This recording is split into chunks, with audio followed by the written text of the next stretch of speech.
민주당 대권 주자들이 호남을 찾아 문재인 대세론 견제에 주력하고 있습니다. 문 전 대표에게 우호적이지 않은 호남 민심을 활용한 겁니다.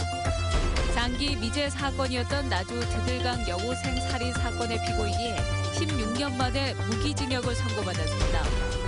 일선 고등학교의 특정대학 합격자 공개 경쟁이 여전합니다. 홍보 방식만 바뀐 학벌주의가 바뀌지 않고 있습니다. 반도체 업체인 엠코코리아의 서울 본사 생산 라인이 광주로 이전됩니다. 여러분 안녕하십니까? 민주당이 경선 룰을 논의하기 시작한 가운데 대권 주자들은 이른바 문재인 대세론을 견제하고 나섰습니다. 특히 호남 민심이 문재인 전 대표에게 우호적이지만은 않다는 점을 적극적으로 활용하고 있습니다. 윤근수 기자입니다.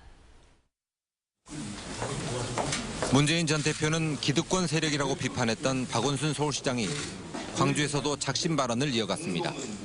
참여정부의 대북송금 특검이 호남인의 자존심에 상처를 입혔다. 2012년 대선에서 호남이 압도적 지지를 보냈는데 이기지 못했다고 비판하며 이른바 반문 정서를 자극했습니다. 무엇보다 대세론에 안주한 채 자만에 빠져서는 안 됩니다. 호남 없이도 이길 수 있다고 생각하는 것은 자만입니다. 누가 민주당의 대선 후보가 될지 길고 짧은 건 대봐야 한다는 안희정 충남지사의 발언도 광주 방문 때 나왔습니다. 그 순간에 제가 나설지 문재인 대표가 나설지 누가 페이스메이커가 될 건지는 그때 가봐야 하는 일입니다.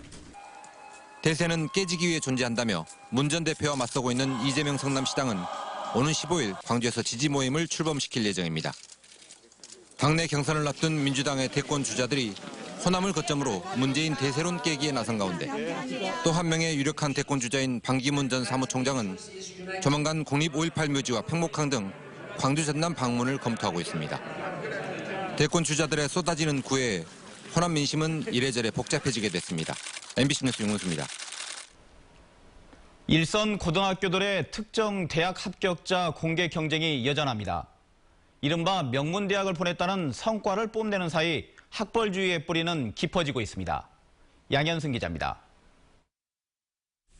전남의 한 고등학교 인터넷 홈페이지. 서울대와 연세대, 고려대 순으로 학과와 계열까지 수시 모집 합격 현황이 공개됐습니다. 의대와 치대 합격자는 대학을 뭉뚱그려 별도로 게시하고 있습니다. 3학년 전체 250여 명 가운데 게시물에 포함된 건 겨우 30%가량. 그나마 최종 등록을 마치지 않은 현재 상당수 학생이 복수해 대학 수시 전형에 중복 합격한 것을 감안하며 성과는 부풀려져 있습니다. 어느 학교든 마찬가지입니다. 정말 잘해서 자랑하고 싶은 부분도 있지만 이제 중학교에서 계속 문의 전화가 오고 아예 안 올리면 그쪽 학교는 아무것도 못 갔구나. 국가인권위원회가 이 같은 홍보활동 자제를 촉구한 건 지난 2012년부터 특정 학교 합격을 자랑으로 여기고 널리 홍보하는 관행이 대학 진학을 포기한 학생에게는 소외감을 주고 학벌 차별 문화를 만든다는 이유였습니다. 입시철 이후 나붙던 현수막은 과거보다 뜸해졌지만 홍보 방식만 바뀐 채 학벌주의는 여전합니다. 서울과 전북 등 조례를 만들어 적극 대응하는 곳도 있지만 전남은 이렇다 할 움직임이 없습니다. 따로 민원이라든가 이런 것들이 제기가 되면 이제 조사를 하겠지만은 아직까지는 그런 사례가 없고요. 그거에 대해서 의의 제기를 하는 것은 아직까지는 없습니다. 학교가 오로지 대학 입시만을 위한 기관인지 따져볼 일입니다. MBC 뉴스 양현승입니다. 광주 지역의 초중고교 학생 20만 명 선이 무너졌습니다. 광주시 교육청의 학생 배치 계획에 따르면 올해 예상되는 초중고등학교 학생 수는 19만 6천여 명으로 사상 처음으로 20만 명 이하로 떨어졌습니다. 한때 30만 명이 넘었던 전남 지역 학생 수도 올해는 20만 8천여 명으로 떨어지는 등 학생 수 절벽이 현실화되고 있습니다. 광주와 전남교육청은 학급당 학생 수를 감축하고 통폐합을 추진하는 등 변화된 교육 환경에 대비하기 위한 전략을 수립하고 있습니다. 나주 드들강 성폭행 살인 사건 기억하십니까? 2001년 2월 4일 나주 드들강 안에서 여고생의 시신이 발견된 사건입니다. 성폭행과 목 졸린 흔적이 남아 있었죠. 시신에서 범인 것으로 추정되는 체액과 DNA가 나왔지만 일치하는 용의자가 없어 사건은 미궁 속으로 빠지게 됩니다. 피해자의 아버지는 딸을 잃은 괴로움을 이기지 못하고 스스로 목숨을 끊어버리게 됩니다. 그러던 2012년 이 사건은 전환점을 맞게 됩니다. 피해자의 몸에서 나온 체액과 DNA가 일치하는 용의자가 나타난 겁니다. 이미 강도 살인 등의 죄명으로 무기징역을 선고받고 복역 중인 김모 씨의. 하지만 김 씨는 범행을 강하게 부인했고 검찰은 증거 불충분으로 불기소 처분을 내렸습니다. 그러나 공소시효가 임박하면서 경찰과 검찰이 끈질긴 재수사를 통해서 결정적인 증거를 찾았고 그리고 사건 발생 후 15년 만인 지난해 8월 피고인을 재판정에 세우게 됩니다. 그리고 오늘 피고인은 무기징역을 선고받았습니다. 이어서 송정근 기자의 보도입니다. 한 여고생이 성폭행을 당한 뒤 살해된 채 나주 두들강에서 발견된 지 16년 만에 사건의 범인인 39살 김모 씨에게 무기징역이 선고됐습니다.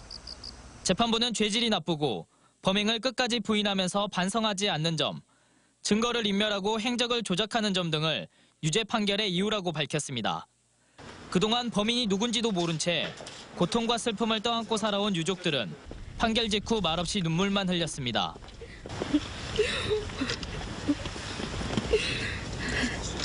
11년 만에 DNA가 일치하는 유력한 용의자가 나타났지만 용의자는 자신의 행적까지 조작하며 범행을 치밀하게 은폐했고 부인했습니다. 그러는 사이 공소시효 만료 날짜가 임박하면서 사건은 자칫 영구미제로 남을 뻔했습니다. 그러나 살인죄의 공소시효를 없앤 태안이법 시행으로 검경은 다시 결정적인 증거를 확보할 수 있었고 뒤늦게나마 김 씨를 기소했습니다. 법의학자로부터 확보한 그 증거는 16년 전 정황을 의학적으로 분석한 것으로 피해자가 성폭행을 당한 직후 살해된 것으로 볼 수 있어 김 씨가 범인이 맞다는 새로운 내용이었습니다. 여자 청소년인 피해자를 상대로 강간 살해한 것은 죄질이 매우 나쁜 것으로 보았습니다. 그럼에도 피고인은 범행을 끝까지 부인하였고 전혀 반성하는 모습을 보이지 않았습니다. 살인죄 공소시효를 폐지하는 태안이법 시행으로 유죄 판결이 내려지면서 16년 만에 드들강 여고생의 한이 풀렸습니다. MBC 뉴스 송정근입니다.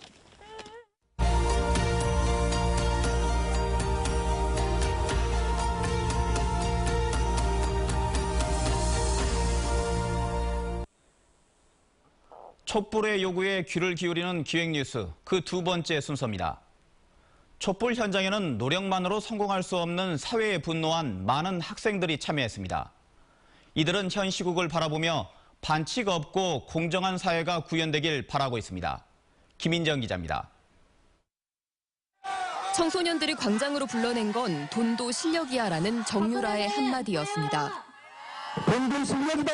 너희 부모님 원망이야. 그 말을 듣자 정말이지 어떤 놈의 말 맞다나 내가 이러려고 지금까지 공부했나 자괴감이 들 따름이더군요. 노력한 만큼조차 이루어지지 않는 나라.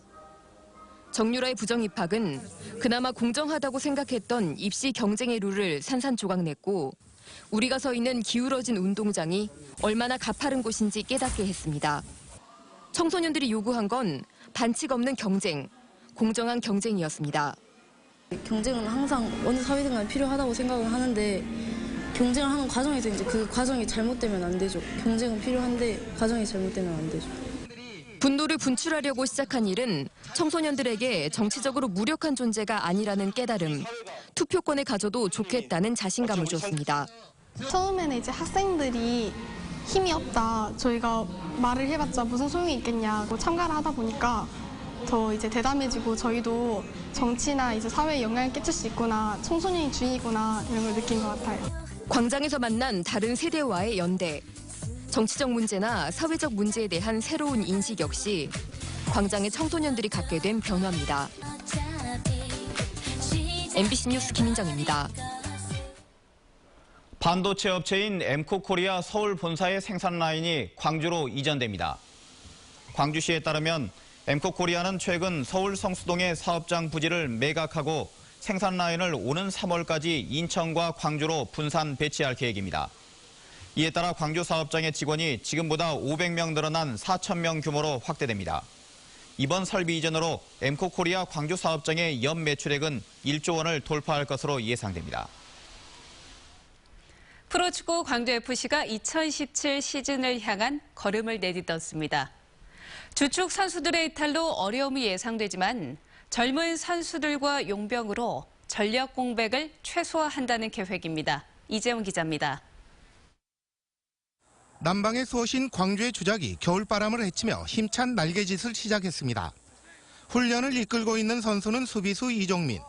어느새 팀 내 최고참으로 성장해 어린 동생들과 함께 호흡을 맞추고 있습니다. 제가 먼저 힘든 내색을 하면 애들이 동기부여가 안 될까 봐 먼저 한 발 앞서서 먼저 하려고 하고 있고. 팀의 간판 정조국과 이찬동이 떠난 필드는 새로운 얼굴들로 채워졌습니다. 이우혁과 정영청은 중원에서 이한도는 골문 앞에서의 활약을 위해 연일 땀을 흘리고 있습니다. 이들의 가세로 평균 나이 20대 중반의 젊은 팀으로 변신한 광주는 오전과 오후, 저녁으로 이어지는 강도 높은 훈련을 소화하고 있습니다. 선수들하고 코칭 스태프들이 이렇게 열심히 해서 더욱 좋은 모습 보여주면 저희 팀도 언젠가는 명문팀이 되지 않겠나 생각하고 있습니다. 광양에서 1차 당금질에 나선 광주FC는 오는 16일 포르투갈로 건너갈 예정입니다. 창단 후 첫 유럽 전지훈련에 나서는 광주는 전력의 한 축을 담당할 외국인 선수를 현지에서 찾아 올 시즌 6강의 승부수를 걸어볼 계획입니다. 제일 지금 어려웠던 점이 용병에 성공을 못했어요. 그래서 올해는 현지에 가서 꼭 용병을 데리고 현지 확인을 하고 좋은 선수를 좀 데려올 생각을 하고 있습니다. 젊음과 패기로 똘똘 뭉친 광주FC. 쓸만한 외인 용병이 가세한다면 저비용 고효율을 추구하는 광주의 미래는 비관적이지 않아 보입니다. MBC 뉴스 이재원입니다. 다음은 희망 2017 나눔 캠페인에 성금을 보내주신 분들입니다. 광주 전남 지방법무사회 회원들이 510만 원, 청년회에서 100만 원을 보내주셨습니다. 감사합니다.